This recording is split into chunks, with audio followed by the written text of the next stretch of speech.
জগন্নাথ দেবের আরেকটি মহাপ্রসাদ পটল রসা তৈরির জন্য প্রস্তুত হচ্ছে। হরে কৃষ্ণ। এর জন্য নিয়ে নিয়েছি পটলগুলো আমি বেঁকা বেঁকা করে কেটে নেব। আর আদা বাটা লাগবে না, ভাজা মশলাটা লাগবে, ধনে, জিরে, মৌরি, গরম মশলা আর গোলমরিচ একসাথে মিশিয়ে নিয়ে ভেজে রেখে দিয়েছি। আগের দিনে যখন তৈরি করেছিলাম মহাপ্রসাদ তখনই আমি ভেজে রেখেছিলাম, তোমাদের দেখিয়েছি। আর আজকে সেই মশলা দিয়েই এই পটল রসা হবে।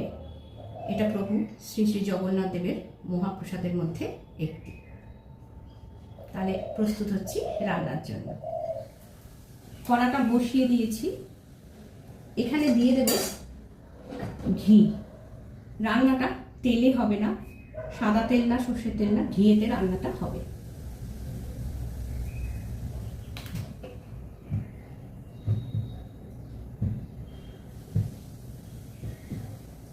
যদি কেউ মনে করো ঘি খাবে না, এই রান্নাটা ভোগ হিসাবে না করে এমনিও করতে পারো, সাদা তেলের সাথে ঘি মিশিয়ে রান্নাটা হবে। পটলগুলো কেটে নিই আমি।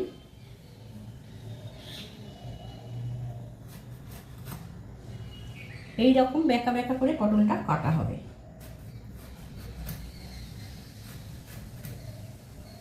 এইরকম ভাবে পটল কাটা হবে, এরকম ভাবে। ঘিটা গরম হয়ে গেছে, পটলগুলো দিয়ে দিচ্ছি।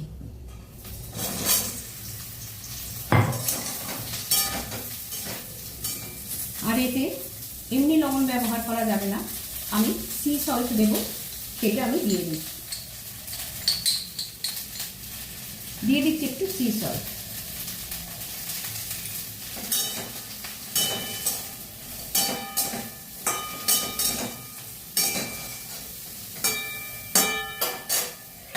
চাপা দেওয়া থাকলে পটলগুলো একটু নরম হয়ে যাবে।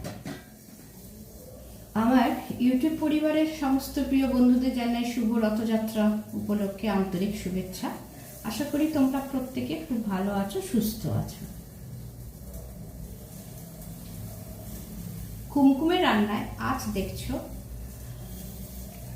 প্রভু জগন্নাথ দেবের মহাপ্রসাদ পটল রসা।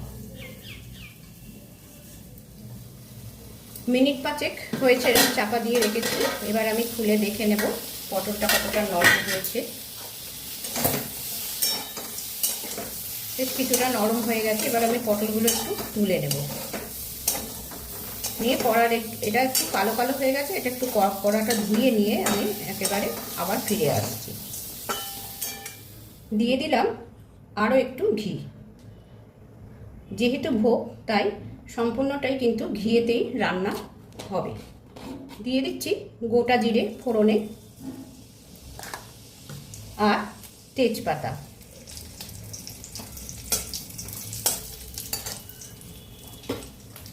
এবার দিয়ে দেব একটু নারকেল।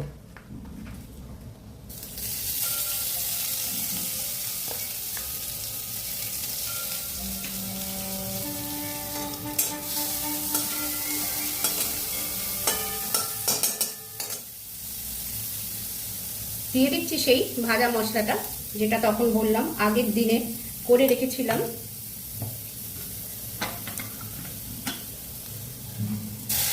একটু জল দিলাম।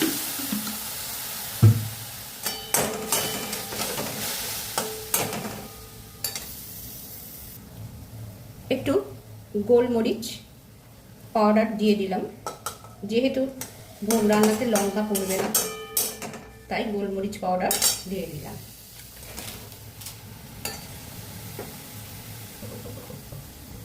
এবার পটলগুলো দিয়ে দিচ্ছি।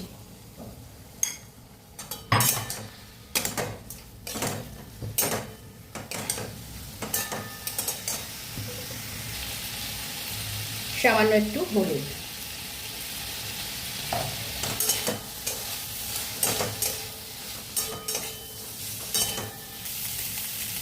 একটু জল দিয়ে দিলাম।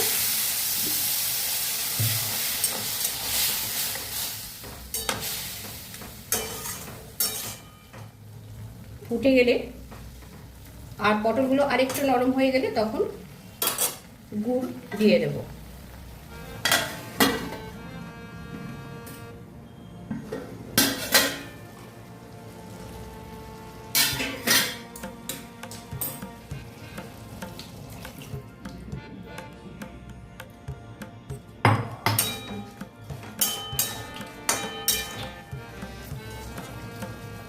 আর একটু ভাজা মশলা দিয়ে দিলাম। আজকে এই শ্রী শ্রী জগন্নাথ দেবের মহাপ্রসাদের পটল রসা তোমাদের কেমন লাগলো অতি অবশ্যই কিন্তু আমাকে জানাবে। আর ভালো লাগলে একদিন বাড়িতে তোমরা তৈরি করো, আর আমাকে অতি অবশ্যই লাইক করে দেবার অনুরোধ করলাম।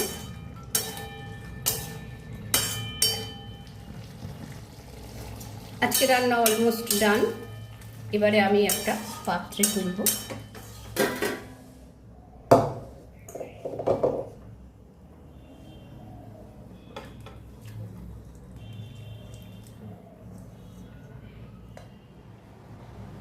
হরে কৃষ্ণ হরে কৃষ্ণ।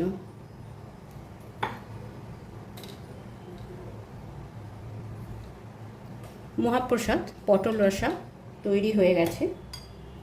পুরো রান্নাটাই তেল ছাড়া ঘিয়েতে হয়।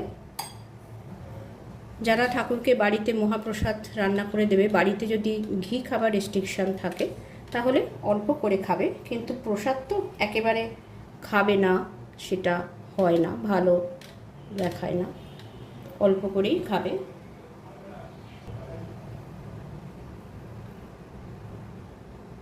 ঠাকুরকে নিবেদন করার জন্য প্রস্তুত করছি। হরে কৃষ্ণ হরে কৃষ্ণ। পটল রসা রান্নাটা তোমাদের কেমন লাগলো অতি অবশ্যই কমেন্ট করে জানিও।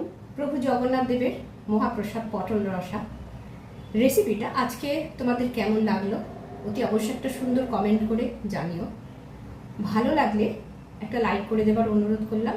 আর যারা এখনও আমার চ্যানেলটা সাবস্ক্রাইব করে দিতে পারোনি তাদের কাছে অনুরোধ করলাম আমার চ্যানেলের রান্নাগুলো ভালো লাগলে সাবস্ক্রাইব করে দিতে। হরে কৃষ্ণ হরে কৃষ্ণ। এবারে আমি এটা ঠাকুরকে নিবেদন করব। আজকের তাহলে ভিডিওটা এই পর্যন্তই। পরের দিন চলে আসছি আবার অন্য কোনো রেসিপি নিয়ে তোমাদের সাথে। সবাই ভালো থেকো, সুস্থ থেকো, আনন্দে থেকো। ধন্যবাদ।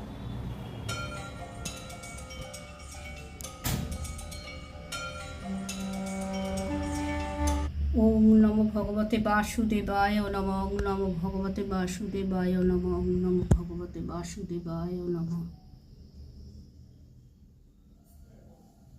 হরে কৃষ্ণ কৃষ্ণ কৃষ্ণ হরে হরে, হরে রাম রাম রাম হরে হরে।